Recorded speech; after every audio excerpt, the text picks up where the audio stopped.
The Lord be with you. A reading from the Holy Gospel according to John.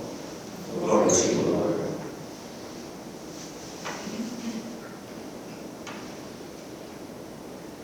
There was a wedding at Cana in Galilee, and the mother of Jesus was there. Jesus and his disciples were also invited to the wedding. When the wine ran short, the mother of Jesus said to him, "They have no wine." And Jesus said to her, "Woman, how does this concern of yours affect me? My hour has not yet come." His mother said to the servants, "Do whatever he tells you." Now there were 6 stone jars there for Jewish ceremonial washings, each holding 20 to 30 gallons. Jesus told them, "Fill the jars with water." So they filled them to the brim. Then he told them, "Draw some out now and take it to the head waiter." So they took it. And when the head waiter tasted the water that had become wine without knowing where it came from, although the servers who had drawn the water knew, the head waiter called the bridegroom and said to him, "Everyone serves good wine first, and then when people have drunk freely, an inferior wine. But you have kept the good wine until now." Jesus did this as the beginning of his signs at Cana in Galilee, and so revealed his glory, and his disciples began to believe in him. The Gospel of the Lord. Praise to you, Lord Jesus Christ. Amen again. Amen. Have you ever prayed for a sign? Have you ever said to God, "Lord, please give me a sign"? What was going on in your life when you asked for a sign? The feast of the Epiphany that we celebrated 2 weeks ago in antiquity actually celebrated 3 feasts. It celebrated the visit of the Magi, the baptism of the Lord, and the wedding feast at Cana in Galilee. All these wonderful feasts that we celebrate are merely signs. Today we read from the book of signs. Did you know that the Gospel of John has absolutely 0 miracle? John doesn't have miracles. What John has is signs. In fact, the Gospel of John only has 7 signs that Jesus performed. These signs are not the place that we arrive at. These signs point us to a certain direction. They invite us to reflect on the presence of God, the Word becoming flesh. Because at this time in history, people were just asking for a sign that God is present. Now, I don't know what is going on in your life right now, but if you look back into this past week, into this past month, have you gotten a sign? And what does that sign say to you? Today we celebrate the first of the signs that God performed, at least in the Gospel of John, to announce that the Word has become flesh, to announce that God has pitched his tent amongst us. And it is the wedding feast at Cana in Galilee. What is this sign? What is the sign that God is with us? I summarize it in one word: abundance. When God is with us, there is abundance of grace, abundance of wine, abundance of fish, abundance of bread. This is one of the signs that God gives to God's people to show them that God is present. But This is not very much removed from the Jewish culture. We have a friend who is Jewish, and we have attended a number of Yom Kippurs and Hanukkahs. And one of the things that strikes us whenever we go to celebrate Hanukkah or Yom Kippur or any of the Jewish feasts is just how much food is there. I mean, she knows the number of people who are going to show up, but you would think she is cooking for the whole neighborhood. Maybe this is ingrained in the culture that when we celebrate God, there is an abundance of food and it shows that God is present. And I love that aspect. I want that to be at the back of our minds. Let us go into this narrative and pull out some teachings from it. The first of the teachings that I find in this gospel passage has to do with Mary, the mother of Jesus. Did you know that if we only had the Gospel of John, we would never know her name? Because in the Gospel of John, she is never named. She is always referred to as his mother or the mother of the Lord. Now this question goes especially to the young ones in our midst. Has your mother ever talked you into something? Amen? I just love the teaching of that. Has your mother or somebody who you are with ever talked you into a situation where you go like, don't you put me in this situation? Because they saw something in you that maybe you did not see in yourself. Many times I would go home from seminary and Mama was notorious for this. She would organize Bible studies. And then she would say, oh, Loman is really good at this. And it always used kind of to irritate me. And I'm like, Mama, I'm home for holiday. I don't want to do any of the churchy stuff. But she always organized churchy stuff. But that was to draw. She saw something. Amen? Today, as we reflect on this gospel, maybe the gospel is inviting us to become like Mary, to become the coach, to become the teacher, to see something in those whom God has entrusted to us and to find a way of teasing it out of them. So when Mama is asking you to do things, she knows you can do it. Amen?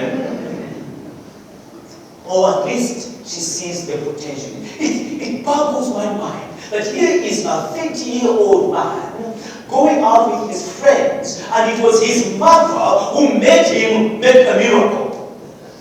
Don't you find that curious? What else was Jesus doing at 30, going around, maybe hanging out with his friends? His mother comes to him and says, they have no wine. And obviously, if we read this passage not in the holy church way, Jesus is a little irritated. He says, what are we doing here? Why are you telling me this?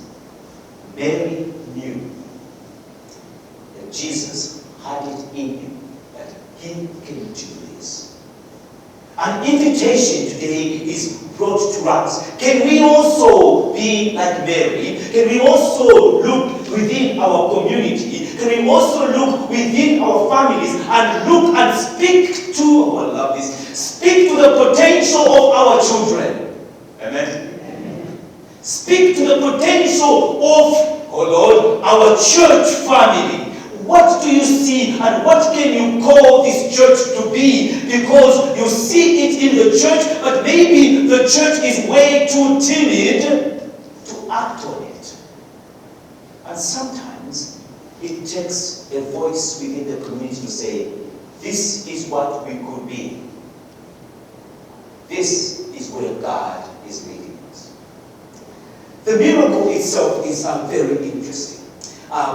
Jesus turns, you're talking about this whole theme of abundance. Jesus turns the water into wine. But Jesus doesn't only turn a little. Somebody calculated this as Jesus performed a miracle that produced 1,000 bottles of wine. Now, I grew up with the Irish. oh, the Irish can drink like fish. But that was not until we met the Polish. And then we're like, oh gosh, the Polish, oh my goodness. But that was before we met the Germans. And then we went to France. I went to we were going out for dinner and we were looking for some Americans. We went into this wonderful restaurant and they said, Americans? I said, yes. As well as the Americans, he says, follow the noise. Because over there, they say, when the Americans show up, it is loud. But the theme is, what have you run out? What is going on in this passage that represents the wine?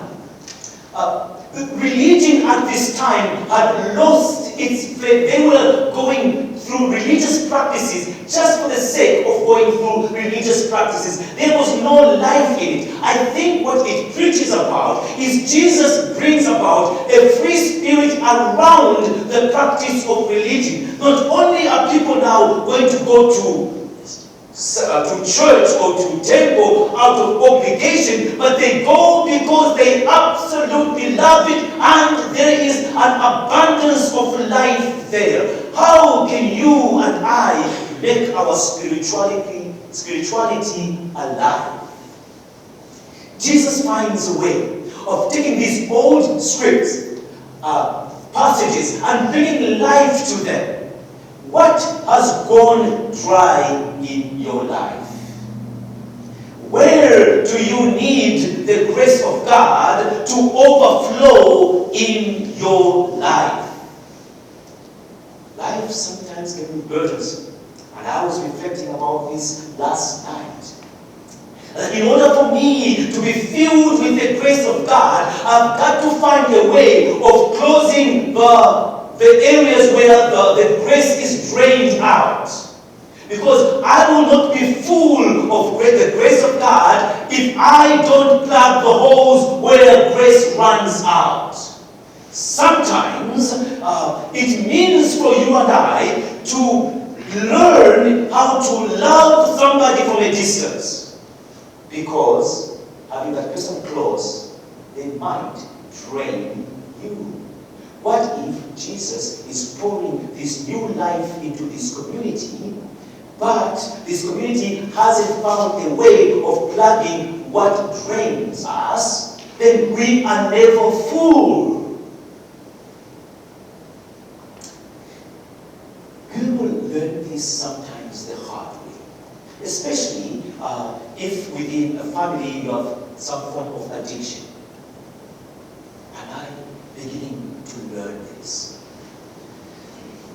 That addiction is what drains the grace of God. No matter how much love you pour into this particular person, if that addiction is still there, they will never be full. Because it all goes out there. So this particular person has to do the hard work of plugging the addiction so they can be filled with the grace of God. But it is not only with addiction. Maybe it is with an obsession about being perfect. Amen? The obsession to be perfect becomes what drains us from ever being filled to the brim with the grace of God. Maybe it is judging others. Maybe that is what needs to be. So as we celebrate this multiplication, this abundance of wine, I think the hard work is God is saying to us, I have more than enough grace to give you. Make sure you take care of where this grace goes so that it overflows in the right way. The people of God, we have first to take care of ourselves. Because if we don't, no matter how much grace is poured into us, we will not be full. Amen? Do whatever He tells you to do. And sometimes doing or plugging plugging these holes in our lives that will enable us to be filled with the grace of God, sometimes it doesn't make sense. I wonder how many times those servants said, this is absolutely silly. When Mother of Jesus comes to them and says, do whatever he tells you, they know the mission is more wine, and Jesus says, fill the buckets or the jugs with water. How many of them said, this is the most stupid thing I've ever heard? There is total wine close by. What is God sometimes asking us to do that makes absolutely no sense in the moment? But in the long run, if we just trust the process, it will make sense. In order to experience forgiveness, he says, learn to forgive. No, I don't want to learn how to forgive. I want to learn how to forgive. If somebody forces you to walk 1 mile, walk 2 miles with them. That makes absolutely no sense. If somebody demands a coat from you, a jacket from you, and then your clock as well, that makes absolutely no sense. If somebody wrongs you, forgive 7 times over. That absolutely makes no sense. I love St. Francis of Assisi. O Master, he prays, grant that I may seek to understand more than to be understood. In the moment, it doesn't make sense. In the long run, it makes sense. O Master, grant that I may learn to love other than be loved. In the short term, it doesn't make sense. But if you follow the program, it will. Is God asking you to do something today that makes absolutely no sense? Will you trust